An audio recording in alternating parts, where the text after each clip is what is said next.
ഇവിടെ റോഡും പാലവും വൈദ്യുതിയും കുടിവെള്ള പദ്ധതിയും ആശുപത്രികളും ഒക്കെ നമുക്കറിയാം ഏറ്റവും കൂടുതൽ വികസനം നടത്തിയിട്ടുണ്ട്. അതെല്ലാം നമുക്ക് വേണം.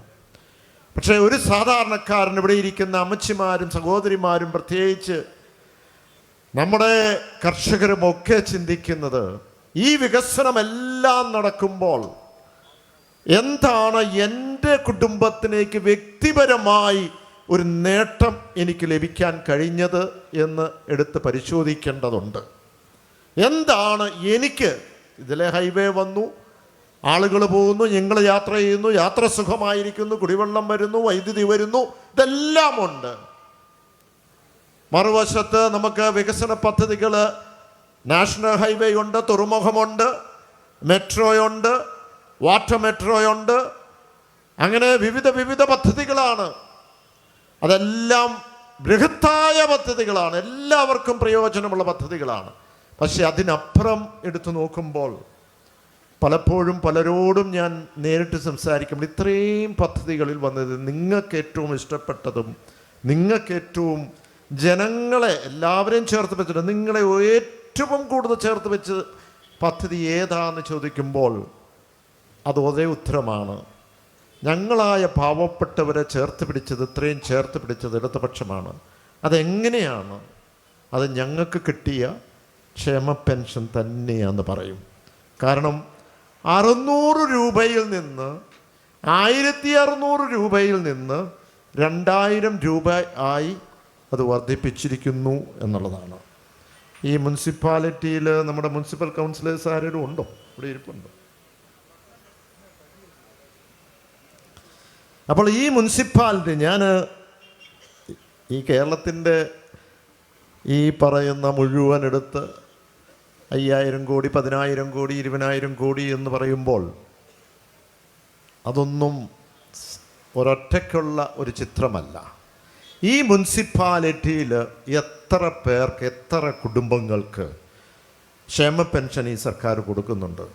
അമ്മമാർക്ക് അല്ലെങ്കിൽ മെമ്പർമാർക്ക് പലരൊക്കെ ഇവിടെ കാണും, അറിയാമോ എത്രയാണ്?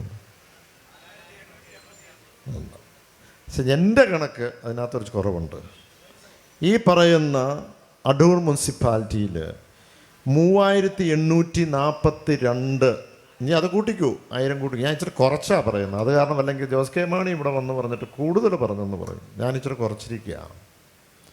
അപ്പോൾ കുറച്ച് നാളുകൾക്ക് മുമ്പ് ഞാൻ എടുത്ത കണക്കനുസരിച്ച് 3842 കുടുംബങ്ങൾക്ക് അല്ലെങ്കിൽ ആളുകൾക്ക് നമ്മൾ ക്ഷേമ പെൻഷൻ കൊടുക്കുന്നുണ്ട്, അല്ലേ? 3842 കുടുംബങ്ങൾക്ക്, ആളുകൾക്ക് നമ്മൾ ക്ഷേമ പെൻഷൻ കൊടുക്കുന്നുണ്ട് 2000 രൂപ വെച്ച്. അവർക്ക് ഒരല്പം ആശ്വാസം എല്ലാമായെന്ന് ഞാൻ പറയില്ല. അങ്ങനെയാണെങ്കിൽ ഒരു മാസം ഈ മുനിസിപ്പാലിറ്റി കൊടുക്കുന്നത് എത്ര രൂപയായിരിക്കും? 76.84 ലക്ഷം രൂപയാണ്. 76 ലക്ഷം രൂപയാണ്. അങ്ങനെയാണെങ്കിൽ ഒരു വർഷം ഈ മുനിസിപ്പാലിറ്റിയിൽ കൊടുക്കുന്നത് 9.22 ലക്ഷം രൂപയാണ്. ഒരു വർഷം കൊടുക്കുന്നത് 9.22 ലക്ഷം രൂപയാണ്. 5 വർഷം കൊണ്ട് ഈ പറയുന്ന ഈ മുനിസിപ്പാലിറ്റിയിൽ കൊടുക്കുന്നത് 46 കോടി 10 ലക്ഷം രൂപയാണ് 5 വർഷം കൊണ്ട്. ഇവിടെ എത്ര പഞ്ചായത്തുണ്ട് മുനിസിപ്പാലിറ്റി ഉൾപ്പെടെ?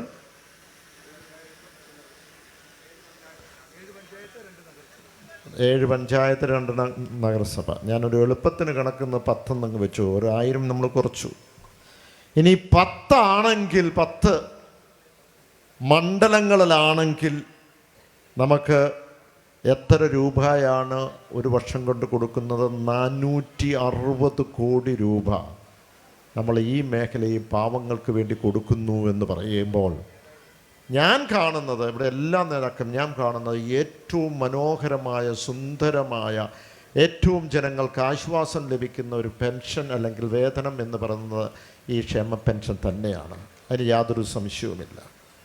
അവിടെ നമ്മൾ കാണുന്ന ഏറ്റവും പ്രധാനമായി ഇതെല്ലാം തരാനുള്ള ഒരു സഹായം തരാനുള്ള ഒരു സാഹചര്യമൊന്നും കേരള സംസ്ഥാനത്തില്ല. കാരണം കേന്ദ്രം സാമ്പത്തികമായി നമ്മളെ ഞെരുക്കിക്കൊണ്ടിരിക്കുക. പക്ഷെ അതെല്ലാം മാറ്റിവെച്ച് തനതായ ആ വരുമാനം കൂട്ടി നമുക്കിത് ജനങ്ങൾക്ക് കൊടുക്കാൻ കഴിഞ്ഞു എന്നുള്ളത്. ഈ രാജ്യത്ത് ഏറ്റവും ആദ്യം ഏറ്റവും കൂടുതൽ ക്ഷേമ പെൻഷൻ കൊടുക്കുന്നത് അത് കേരള സംസ്ഥാനത്താണ്.